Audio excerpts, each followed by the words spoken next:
சாதாரண மசோதாக்கும் பண மசோதாக்கும் உள்ள வேறுபாடு பார்க்கலாம்.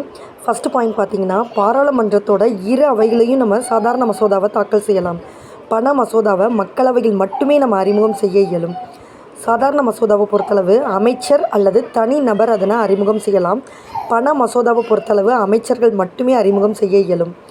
சாதாரண மசோதா குடியரசுத் தலைவரோட பரிந்துரை அதுக்கு தேவையில்லை. பண மசோதாவுக்கு கண்டிப்பாக குடியரசுத் தலைவரோட பரிந்துரை தேவை. சாதாரண மசோதா மாநிலங்களவைக்கு நம்ம அனுப்பும்போது அவங்க மறுக்கலாம் அல்லது திருத்தம் செய்யலாம். மாநிலங்களவை பண மசோதாவை மறுக்கவோ திருத்தம் செய்யவோ இயலாது. சாதாரண மசோதா மாநிலங்களவைக்கு நம்ம அனுப்பும்போது அவங்க 6 மாத காலம் அதை வைத்திருக்கலாம். பண மசோதா 14 நாட்கள் மட்டுமே அவங்க வைத்திருக்க இயலும். இவங்க சாதாரண மசோதா மாநிலங்களவை அனுப்பும்போது மக்களவைத் தலைவரோட சான்றிதழ் தேவையில்லை. அதுக்கு பண மசோதாவை பொறுத்தளவு மக்களவைத் தலைவர் சான்றிதழ் தேவை.